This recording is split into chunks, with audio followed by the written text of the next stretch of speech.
From the macabre minds of Laughing Devil Production comes another story from the Nightshade Diary. You know what that means.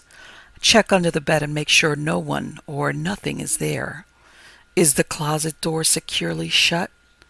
Then leave your disbelief behind, amp up your imagination, and hang on tight for another ride into terror and mystery. And like all good horror stories, just imagine it's a dark and stormy night. And remember, screaming like a little girl is permitted.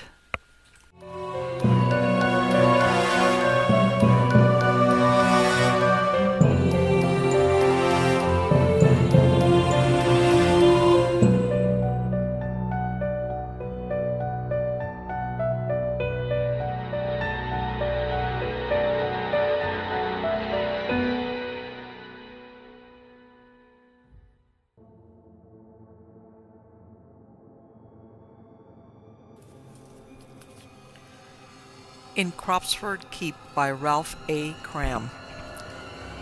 Ralph Adams Cram was one of America's leading architects. He began a revival of medieval Gothic forms, particularly in the design of churches. Among his many books are The Ruined Abbeys of Great Britain, The Gothic Quest, and My Life in Architecture. His first book was a collection of weird and supernatural tales, Black Spirits in White, from which the following story is taken. To the traveler from Innsbruck to Munich, up the lovely valley of the river of the Silver Inn, many castles appear, one after another, each on its beetling cliff or gentle hill, appear and disappear, melting into the dark fir trees that grow so thickly on every side.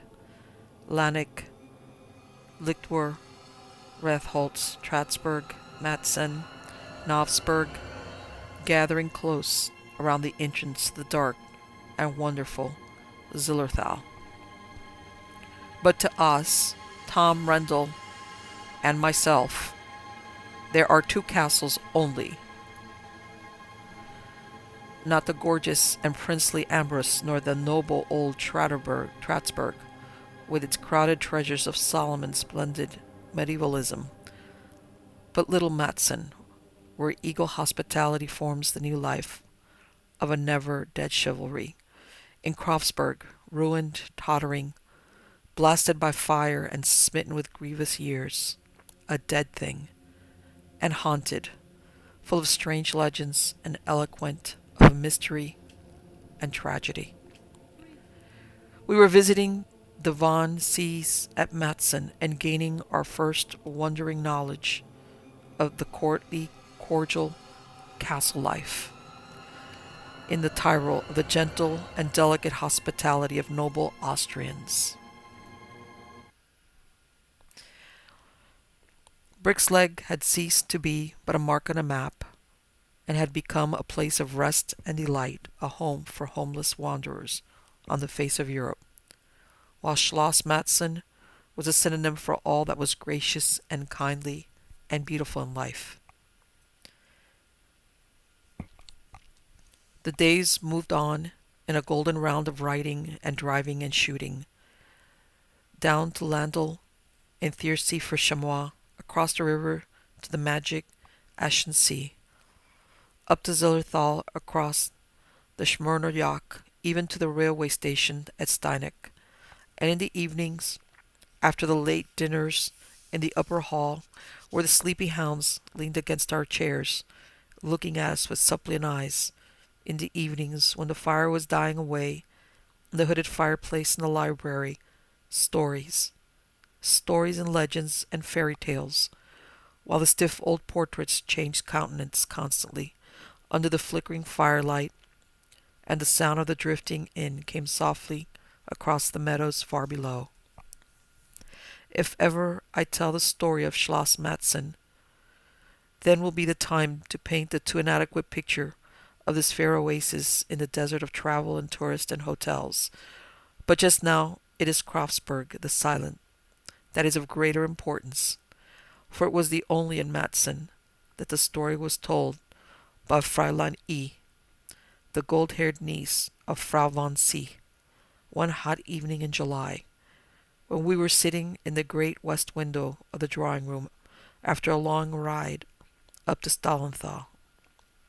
All the windows were open to catch the faint wind, and we had sat for a long time watching the Altshaler Alps turn rose-color over distant Innsbruck, then deepen to violet as the sun went down and the white mist rose slowly until Liquor and Lanik and Kropfsberg rose like craggy islands in a silver sea.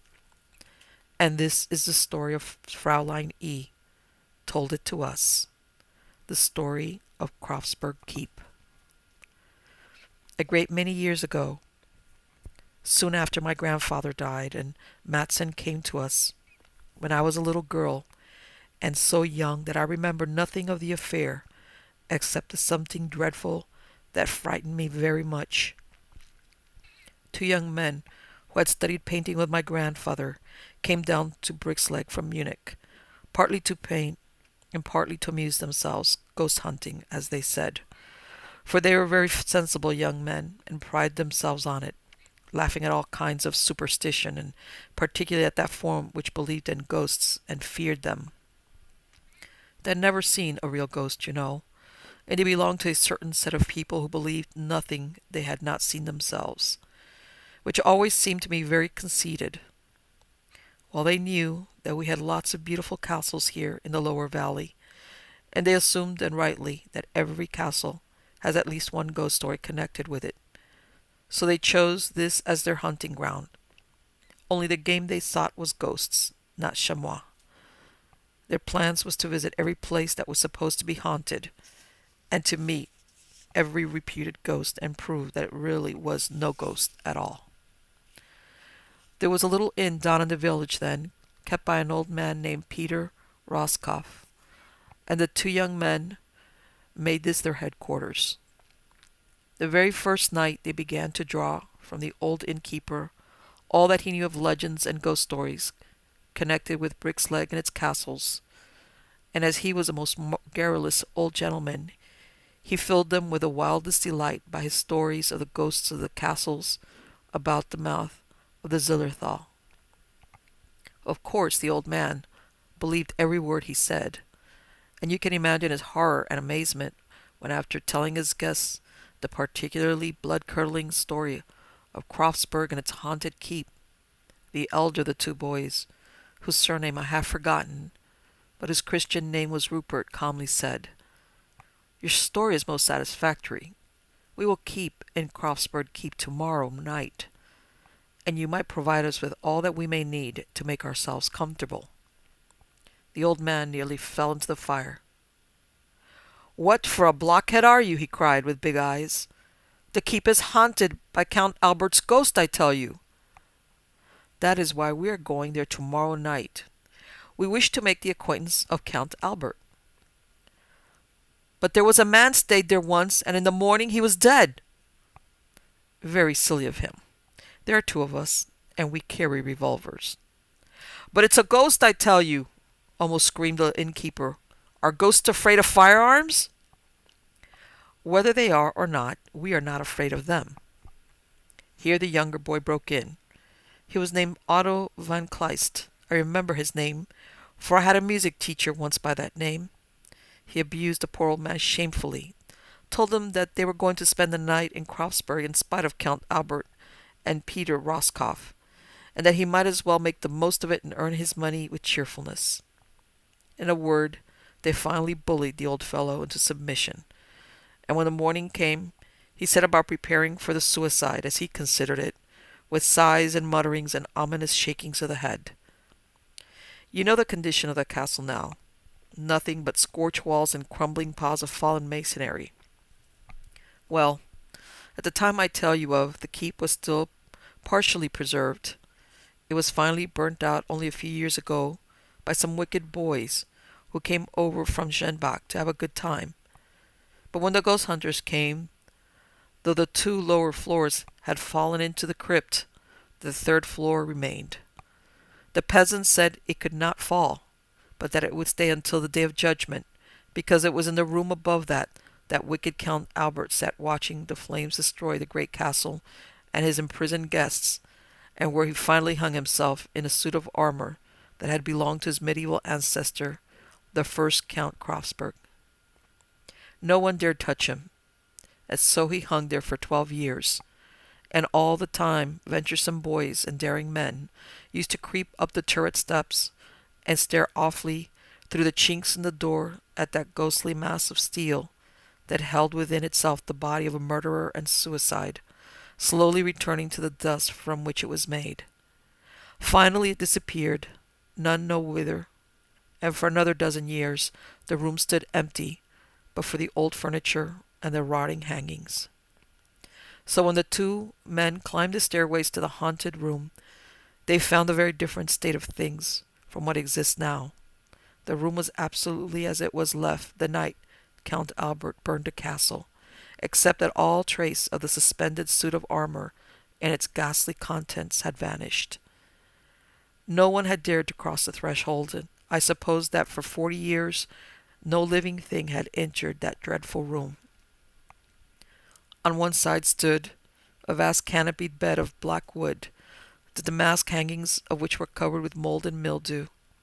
All the clothing of the bed was in perfect order, and on it lay a book, open and face downward.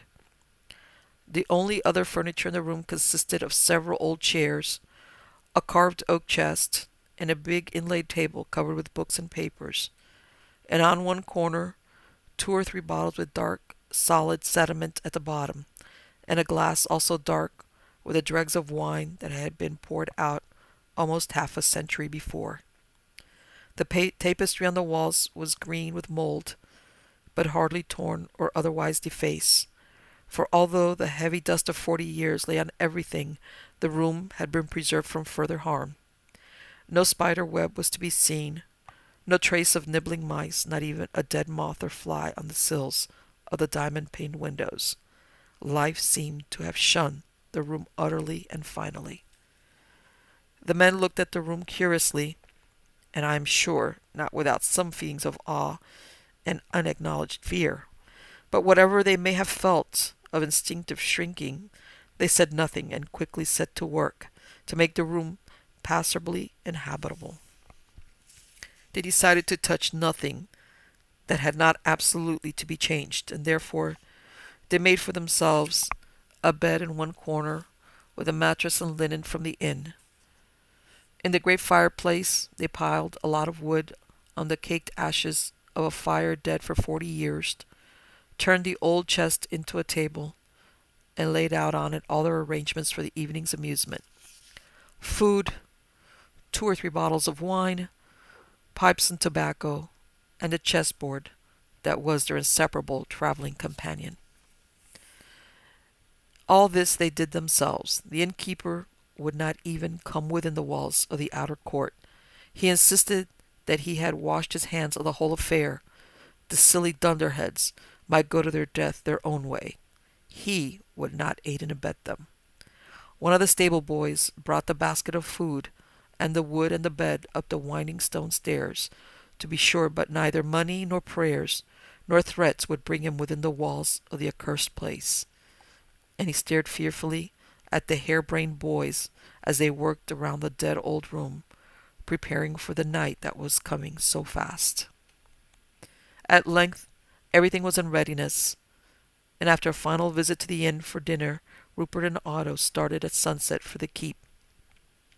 Half the village went with them, for Peter Roscoff had babbled the whole story to an open-mouthed crowd of wondering men and women, and as to an execution, the awestruck crowd followed the 2 boys dumbly, curious to see if they surely would put their plan into execution. But none went further than the outer doorway of the stairs, for it was already growing twilight. In absolute silence they watched the 2 foolhardy youth, with their lives in their hands, enter the terrible keep, standing like a tower in the midst of the piles of stone that had once formed walls joining it with the mass of the castle beyond. When a moment later a light showed itself in the high windows above, they sighed resignedly and went their ways, to wait stolidly until morning should come and prove the truth of their fears and warnings. In the meantime, the ghost hunters built a huge fire, lighted their many candles, and sat down to await developments. Rupert afterwards told my uncle that they really felt no fear whatever, only a contemptuous curiosity, and they ate their supper with good appetite and an unusual relish. It was a long evening. They played many games of chess, waiting for midnight. Hour passed after hour, and nothing occurred to interrupt the monotony of the evening. 10, 11 came and went. It was almost midnight. They piled more wood in the fireplace, lighted new candles, looked to their pistols, and waited. The clocks in the village struck 12. The sound came muffled through the high, deep embrasured windows. Nothing happened, nothing to break the heavy silence, and with a feeling of disappointed relief they looked at each other and acknowledged that they had met another rebuff. Finally they decided that there was no use in sitting up and boring themselves any longer. They had better rest, so Otto threw himself down on the mattress, falling almost immediately asleep. Rupert sat a little longer, smoking and watching the stars creep along behind the shattered glass and the bent leads of the lofty windows, watching the fire fall together and the strange shadows move mysteriously on the moldering walk. The iron hook in the oak beam that crossed the ceiling midway fascinated him, not with fear, but morbidly. So it was from that hook that for 12 years, 12 long years of changing summer and winter, the body of Count Albert, murderer and suicide, hung in its strange casing of medieval steel, moving a little at first and turning gently while the fire died out on the hearth, while the ruins of the castle grew cold, and horrified peasants sought for the bodies of that score of gay, reckless, wicked guests whom Count Albert had gathered in Kropfsberg for a last debauch, gathered to their terrible and untimely death. What a strange and fiendish idea it was! The young, handsome noble who had ruined himself and his family in the society of the splendid debauchees, gathered them all together, men and women, who had known only love and pleasure, for a glorious and awful riot of luxury, and then, when they were all dancing in the great ballroom, locking the doors and burning the whole castle about them, the while he sat in the great keep, listening to the screams of agonized fear, watching the fire sweep from wing to wing until the whole mighty mass was one enormous and awful pyre, and then, clothing himself in his great-great-grandfather's armor, hanging himself in the midst of the ruins of what had been a proud and noble castle. So ended a great family, a great house. But that was 40 years ago. He was growing drowsy. The light flickered and flared in the fireplace. One by one the candles went out. The shadows grew thick in the room. Why did that great iron hook stand out so plainly? Why did that dark shadow dance and quiver so mockingly behind it? Why? But he ceased to wonder at anything. He was asleep. It seemed to him that he awoke almost immediately. The fire still burned, though low and fitfully, on the hearth. Otto was sleeping, breathing quietly and regularly. The shadows had gathered close around him, thick and murky. With every passing moment, the light died in the fireplace. He felt stiff and cold. In the utter silence, he heard the clock in the village strike 2. He shivered with a sudden and irresistible feeling of fear, and abruptly turned and looked towards the hook in the ceiling. Yes, it was there. He knew that it would be. It seemed quite natural. He would have been disappointed had he seen nothing, but now he knew that the story was true, knew that he was wrong, and that the dead do sometimes return to earth, for there, in the fast deepening shadow, hung the black mass of wrought steel, turning a little now and then, with the light flickering on the tarnished and rusty metal. He watched it quietly. He felt a little afraid. It was rather a sentiment of sadness and fatality that filled him, of gloomy forebodings of something unknown, unimaginable. He sat and watched the thing disappear in the gathering dark, his hand on his pistol as it lay by him on the grey chest. There was no sound but the regular breathing of the sleeping boy on the mattress. It had grown absolutely dark. A bat fluttered against the broken glass of the window. He wondered if he was growing mad, for he hesitated to acknowledge it to himself. He heard music, far curious music, a strange and luxurious dance, very faint, very vague, but unmistakable. Like a flash of lightning came a jagged line of fire down the blank wall opposite him, a line that remained, that grew wider, that let a pale, cold light into the room, showing him now all its details. The empty fireplace where thin smoke rose in a spiral from a bit of charred wood, the mass of the great bed, and in the very middle, black against the curious brightness, the armored man or ghost or devil standing, not suspended, beneath the rusty hook. And with the rending of the wall the music grew more distinct, though sounding still very, very far away. Count Albert raised his mailed hand and beckoned to him, then turned and stood in the riven wall. Without a word Rupert rose and followed him, his pistol in hand. Count Albert passed through the mighty wall and disappeared in the unearthly light. Rupert followed mechanically. He felt the crushing of the mortar beneath his feet, the roughness of the jagged wall where he rested his hands to steady himself. The keep rose absolutely isolated among the ruins, yet on passing through the wall Rupert found himself in a long, uneven corridor, the floor which was warped and sagging, while the walls were covered on one side with big faded portraits of an inferior quality, like those in the corridor that connects the Pitti and Uffizi in Florence. Before him moved the figure of Count Albert, a black silhouette in the ever-increasing light, and always the music grew stronger and stranger, a mad, evil, seductive dance that bewitched even while it disgusted. In a final blaze of vivid, intolerable light, in a burst of hellish music that might have come from Bedlam, Rupert stepped from the corridor into a vast and curious room, where at first he saw nothing, distinguished nothing, but a mad, seething whirl of sweeping figures, white, in a white room under white light. Count Albert standing before him, the only dark object to be seen. As his eyes grew accustomed to the fearful brightness, he knew that he was looking on a dance, such as the damned might see in hell, but such as no living man had ever seen before. Around the long, narrow hall, under the fearful light that came from nowhere, but was present everywhere, swept a rushing stream of unspeakable horrors, dancing insanely, laughing, gibbering hideously, the dead of 40 years.